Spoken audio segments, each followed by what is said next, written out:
Langsung saja kita berbincang dengan dua narasumber. Sudah ada Ali Muhtar Ngabalin dan juga Mardhani Alisera. Assalamualaikum, abang-abang. Assalamualaikum, Bapak-Bapak.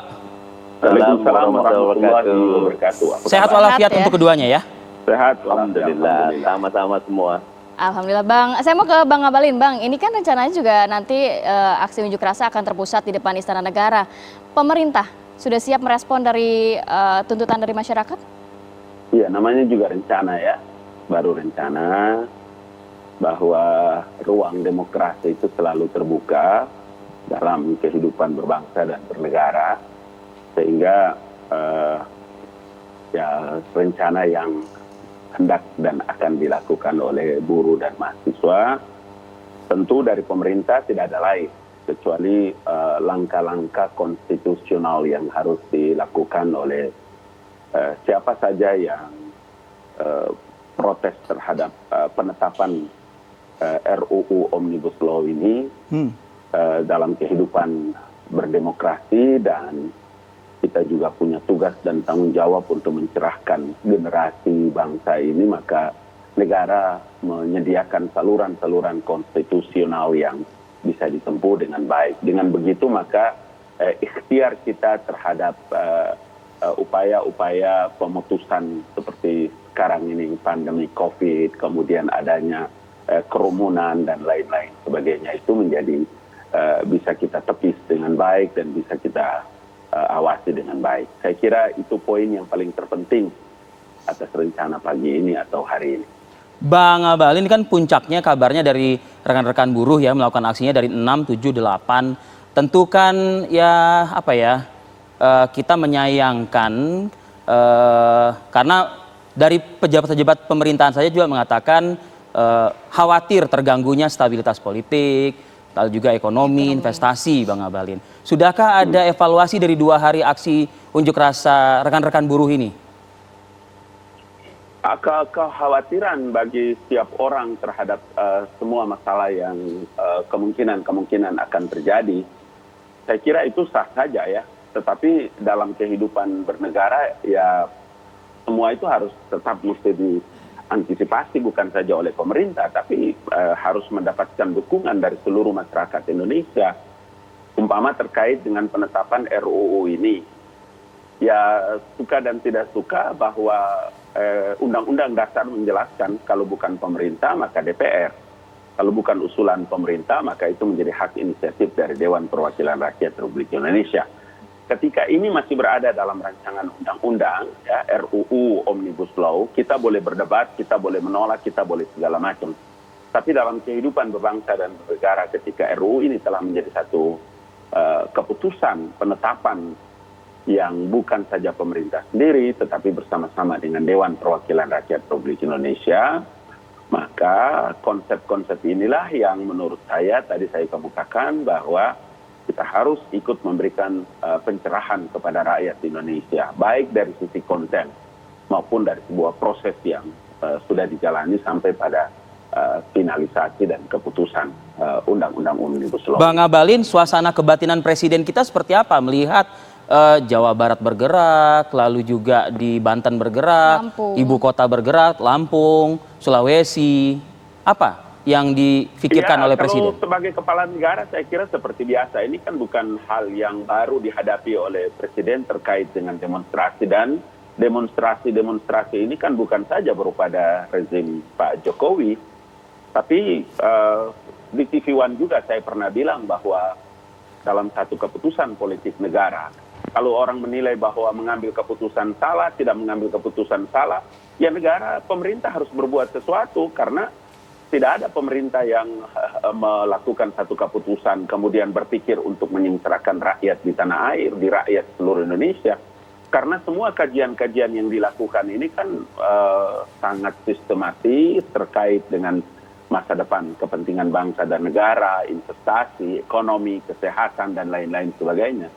Jadi saya kira inilah yang dari tadi saya katakan bahwa tugas dan tanggung jawab kita, ya, kalau secara resmi undang-undang menjelaskan pemerintah menjadi bagian terdepan yang harus bisa mengambil satu keputusan untuk kepentingan bangsa dan negara, maka tidak ada satu kebijakan yang bisa sukses dan bisa dilakukan kalau pemerintah sendiri.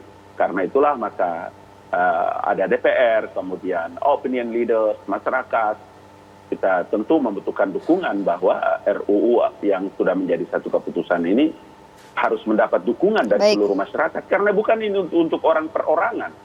Undang-undang ini kan untuk kepentingan masa depan bangsa dan negara. Bukan hari ini, tetapi dia sustainable for life, gitu loh.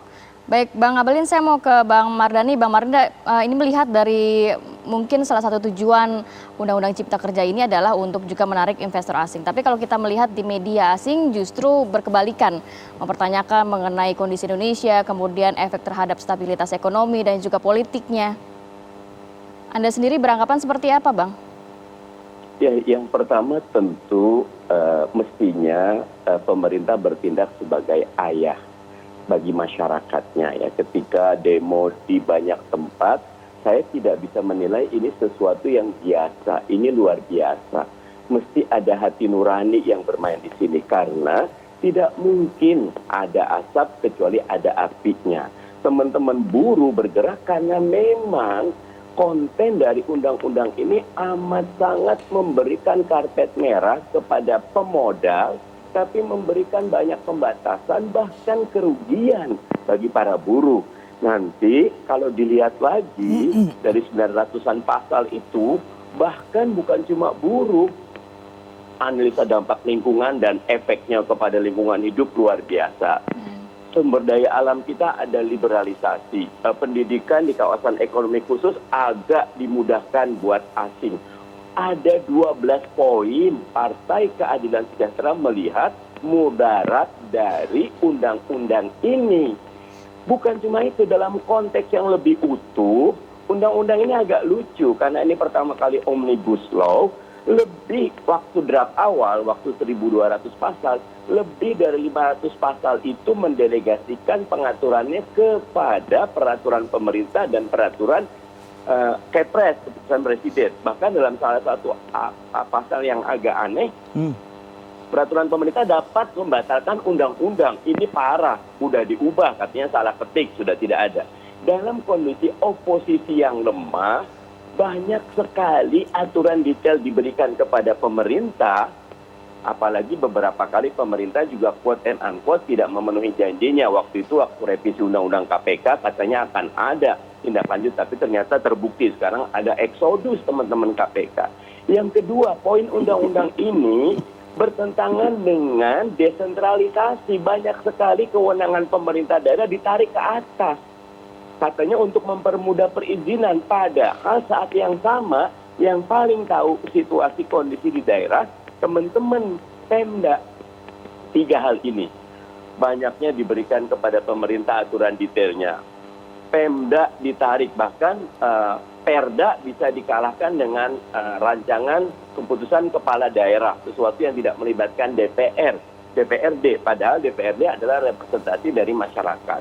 Belum lagi tadi ya, sistem pengupahan, percutian, pesangon, pekerja yang kontrak yang bisa tidak ada batasan, dulu cuma 2 tahun plus setahun. Jadi wajar kalau masyarakat bergerak.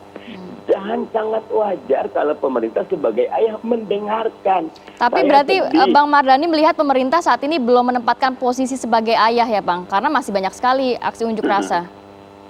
Contohnya, saya lagi tunggu nih, di mana Pak Jokowi hari ini. Wong sudah jelas kok, semua masyarakat 6-8 akan menyampaikan, ini anak baik-baik loh, mau datang ke orang tuanya, mau mengeluh. Kalau tidak ada di istana, boleh saja yang menerima Pak Ngabalin. Tapi kalau pergi keluar, jelas prioritasnya kemana. Kita lihat hari ini. Oke, Begitu. kita akan tanya nanti ke Bang Ngabalin ya, di mana Bapak Jokowi pada hari ini. Tapi kita harus jeda dulu sejenak, kita tetap bersama kami di Apa Kabar Indonesia Pagi.